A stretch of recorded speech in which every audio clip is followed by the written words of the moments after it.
14h40, 40 pilotes sont sur le point de s'élancer pour 30 minutes de course, plus 2 tours. Aranda, Bogue et Ferrandis s'installent côte à côte au centre de la grille. La herse s'abaisse et le holshot est signé Xavier Bogue. Le pilote du team KRT prend la corde juste devant Florent Richier, auteur d'un très bon départ. Suivent les deux 250. Nicolas Aubin s'empare de la deuxième place, talonné par le jeune Dylan Ferrandis. Xavier Bogue, lui, s'est d'ores et déjà envolé en tête. L'un sourit, l'autre moins. La palme du départ raté est pour Grégory Aranda.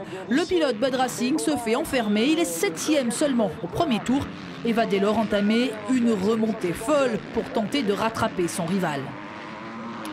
3 tours de course et le public assiste à l'éclosion d'un futur grand. Dylan Ferrandis, 16 ans et demi, dépasse avec autorité Nicolas Aubin et s'empare de la deuxième place.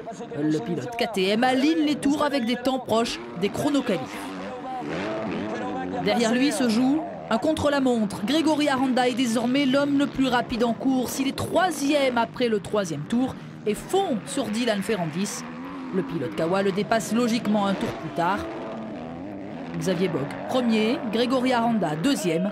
Le duel peut enfin commencer.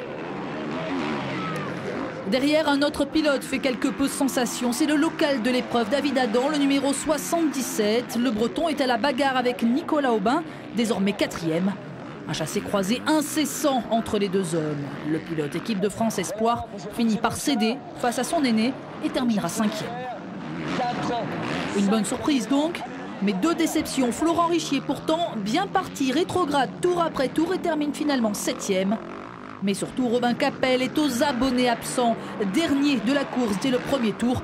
Le pilote KTM HDI finit par abandonner après une demi-heure. Il perd sa place de leader MX2. Désormais, les quelques 8000 spectateurs massés autour du circuit vibrent pour le choc au sommet. Aranda grignote son retard petit à petit. Xavier Bogue est très raide sur ses bras.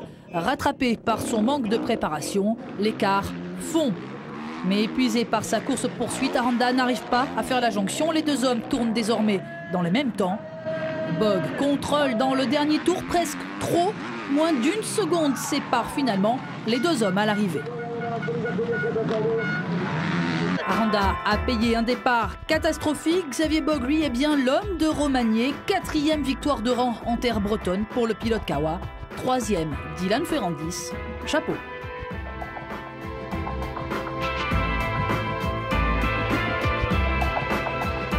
J'essaie de pousser le plus possible durant toute la manche pour vraiment éviter qu'ils reviennent dans ma roue, pour être sous pression, pour pouvoir garder mes traces et avoir une petite marge de sécurité. Si j'arrive à bien partir en deuxième manche, je pense qu'il va y avoir une belle bagarre. Et après, je ne sais pas si j'aurais réussi à le doubler ici parce qu'il roulait quand même vite, donc on verra en deuxième manche.